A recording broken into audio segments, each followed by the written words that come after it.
안녕하세요. 지난 시간에는 영어 문법 문제를 우리가 접할 때 한국어로 해석을 하는 것이 어째서 문제가 되는지, 또 그것이 왜 공부의 본질에서 벗어나 있는지에 대해서 다각도로 설명을 드렸습니다. 이제부터는 구체적인 사례들을 통해서 그것이 어떻게 구체화되고 또 우리가 어떻게 적용하고 확인할 수 있는지를 설명드리고자 합니다. 일단 동사에 대한 얘기부터 먼저 시작하도록 할게요.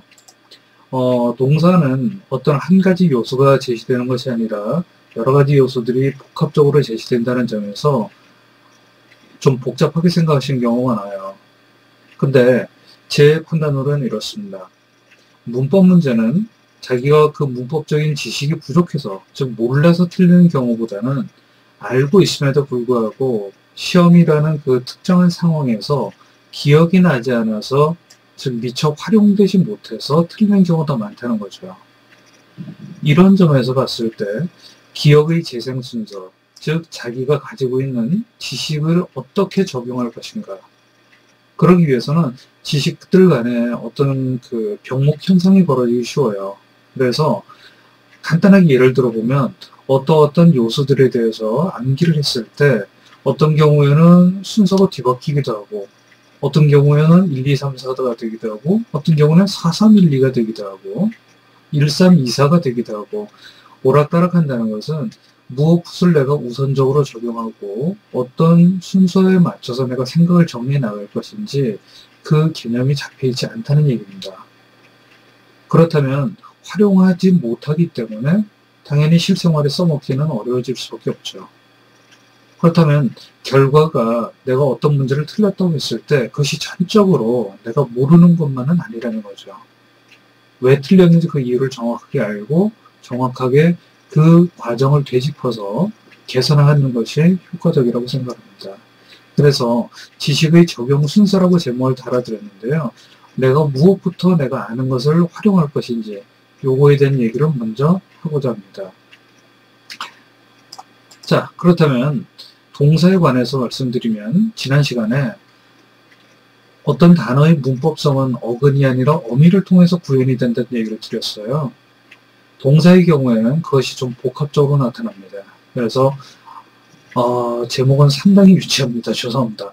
동사의 4대 정신이라고 좀 이름을 붙여봤습니다. 그 학원 강사들의 전형적인 모습이기도 한데요. 좀 유치하더라도 이해해 주시기 바랍니다. 자, 첫 번째는 뭐냐면요. 동사냐 아니냐. 두 번째는 능동이냐 수동이냐. 세 번째는 단수냐 아니면 복수냐. 그 다음에 네 번째로는 시제가 타당하냐. 이 네 가지 순서입니다. 자, 동사에 결합되는 어미는 세 가지밖에 없어요.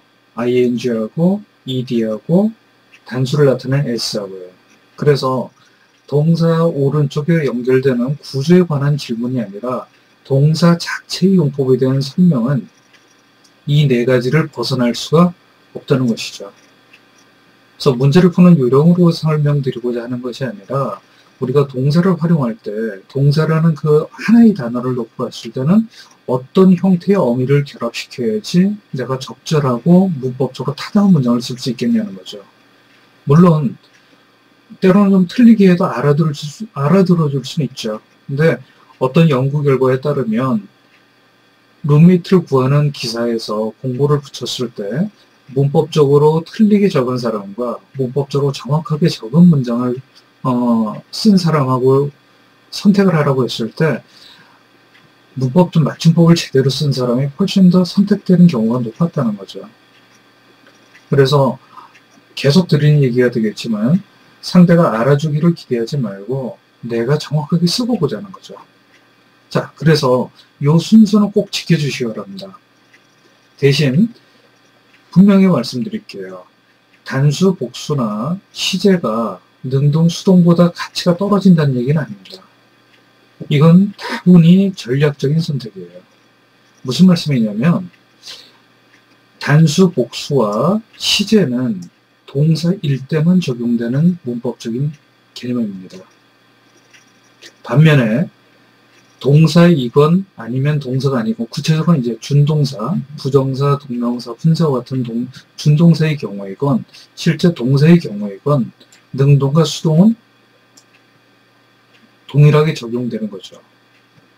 그렇기 때문에 동사나 아니나 상관없이 다 적용되는 우선적인 기준부터 먼저 적용을 하고 동사인 경우에 한해서 그 다음 단계로 적용해서 이 형태를 익혀서라는 거죠. 물론 단수냐 복수냐 하고 시제도 어느 것이 더 중요하다 이렇게 판단할 수는 없습니다. 다만 지극히 현실적인 문제인 거예요. 뭐냐면 단수 복수는 두 가지밖에 없습니다. 하지만 시제는 구별하기에 따라서 작게는 두 가지에서 많게는 12가지가 됩니다. 그렇기 때문에 판단은 일단 내가 먼저 이해할 수 있는 것부터 먼저 하자는 거죠. 그래서 일단 오늘은 첫 단계로 동사냐 아니냐에 대한 판단을 하는 관점부터 설명드리고자 합니다. 자, 그러면 제일 먼저 판단해야 될 건 바로 문장이 성립하는지 아닌지를 확인하라는 겁니다. 물론 문장이 성립하는 차원, 성립한다고 했을 때 그 관점은 여러 가지가 있을 수가 있어요. 그래서 그 혼선을 막기 위해서 일단 구체적으로 개념을 좀 한정하도록 하겠습니다. 문장에는 반드시 동사가 있어야 된다는 거죠. 이때 아까 잠깐 말씀드렸듯이 투부정사나 ing와 같은 동명사 혹은 현재분사 또는 ed로 대부분 표현이 되는 과거분사 이런 것들은 동사를 다른 품사로 구체적으로는 형용사나 명사나 부사로 변환시키는 장치이기 때문에 이런 어미가 붙은 또는 이런 표시가 붙은 기호가 붙은 표현들은 절대로 동사가 될 수가 없다는 것이죠. 그렇다면 이 대목에서 한 가지 말씀을 드릴게요. 뭐냐면 문제라는 것은 출제자와 여러분들이 대화를 하는 겁니다. 서로 대등하고 평등한 입장에서요. 저쪽이 출제하는 사람이 갑이고 나는 시험 보는 사람이니까 을의 입장이 아니라 저 사람과 내가 하나의 소재를 놓고 서로 대화를 나누는 거죠. 그렇다면 우리가 일반적으로 대화를 할 때 상대가 무슨 의도로 말을 하는지, 무엇을 의미하는지 그 내용을 빨리 포착해야 되듯이 문제도 마찬가지입니다. 출제자가 나에게 물어보는 것이 무엇인지를 빨리 캐치하려는 거죠.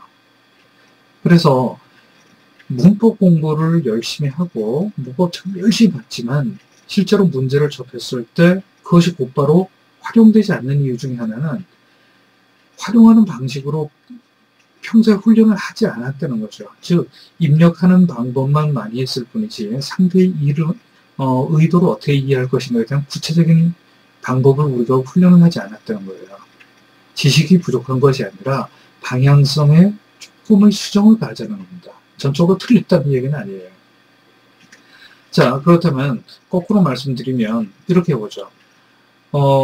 문장에는 반드시 동사가 필요하겠죠? 당연히 대답은 그렇다고 하실 거예요. 그렇다면 제가 지금 여러분께 질문 드렸듯이 이 단어는 동사냐 아니냐 물어보지 않겠습니까? 그리고 문장에는 반드시 동사가 필요하다면 그 증명은 뭐로 가능할까요? 자식의 얼굴은 거울을 통해서만 확인할 수 있듯이 동사의 존재도 동사가 아닌 존재를 통해서만 확인이 된다는 것이죠. 그래서 문장에서 동사가 반드시 필요하다는 것을 상대가 아는지를 확인하기 위해서는 보기로 등장하는 표현들은 어쩔 수 없이 동사인 경우도 있고 동사가 아닌 보기도 있다는 거죠.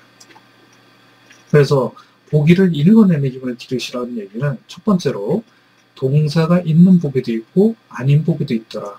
그렇다면 그것이 나에게 의도하는 바는 뭐냐? 문장에서 동사가 필요한가 아닌가를 확인하라는 거예요. 자, 예문을 잠깐 볼까요? 이 1번 문장 같은 경우에는 문제를 먼저 보는 것이 아니라 보기를 항상 먼저 보세요. 보기가 출제자가 의도하는 바예요. 거기서 보면 evaluate라는 동사가 다 들어가 있습니다. 그렇다면 항상 이거는 기억을 해주세요. 차이점에 주목하는 거죠. 즉 보기를 봤을 때 그것이 2개, 3개 혹은 4개 전부 다에 걸쳐서 공통으로 들어간 요소는 절대로 물어보는 대목이 될 수가 없어요. 왜? 변별력이 없으니까요. 그래서 evaluate라는 이 단어의 의미, 문법성 이거 안다고 해서 교만하지도 말고 자신하지도 말고 이 단어의 의미를 모른다고 해서 주눅들지도 말자는 거예요. 이 사람이 물어보는 것은 evaluate란 단어의 한국어 뜻이 아니라 evaluate란 단어에 to가 붙는 경우와 s가 붙는 경우, ing가 붙는 경우, ion이 붙는 경우 이 각각의 용도를 구별해서 적절하게 이 상황에 활용할 수 있는가라는 판단이거든요. 그렇다면 요 보기들을 구별하는 기준을 이렇게 설정하시는 거예요. A번, 그 다음에 C번, 여기에 보이는 to나 ing는 동사가 아니라는 표시입니다. 동사가 아니라는 거예요. 반면에 ion이 붙어있는 D번은 주로 명사를 나타낼 때 쓰는 어휘입니다. 그렇다면 보기를 이렇게 가늠할 수 있지 않을까요? 즉 B번의 경우에는 동사다. 하지만 나머지는 동사가 아니라는 거예요. 그렇다면 동사인 경우와 동사가 아닌 경우로 보기를 나눌 수 있지 않겠습니까? 그것이 확인하는 기준이 되는 거죠. 이 문장은 아무리 확인을 해봐도 동사에 해당되는 단어가 등장하지가 않아요. 그래서 정답은 동사인 B번이 되는 것입니다. 해석은 그 다음에 하시는 거죠.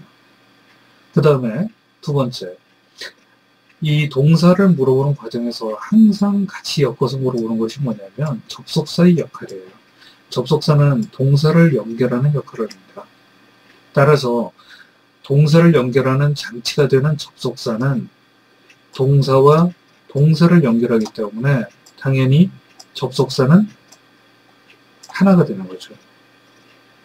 만약에 동사가 또 있다면요. 그 접속사의 종류는 여러 가지가 될 수 있습니다. 하지만 종류와 상관없이 접속사의 존재는 필요하게 돼요. 그래서 동사가 3개라면 접속사는 총 2개가 되어야 됩니다. 이 점을 같이 물어본다는 거죠. 그래서 두 번째 문제를 보시면 여기에도 보기는 이렇게 나눌 수 있죠. A번 같은 경우는 to가 있어가지고 동사가 아닙니다. 반면에 B번 같은 경우는 become 과거 분사가 나왔어요. 역시 동사가 아닙니다. 그 다음에 C번 같은 경우에는 begins라고는 동사가라는 확실한 S라는 기호가 있어요. 그 다음에 D번은 ing라는 동사 아닌 표시가 있습니다. 결국 C번은 동사, 나머지는 동사가 아니에요.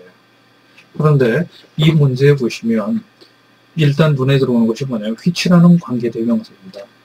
관계대명사는 접속사와 대명사가 결합된 장치입니다. 곧 접속사의 역할을 하는 거죠. 그런데 이 문장에서 must 다음에 register라는 동사가 이미 제시가 되고 있기 때문에 접속사의 기능이 성립되기 위해서는 여기에는 반드시 동사가 필요하다는 거죠.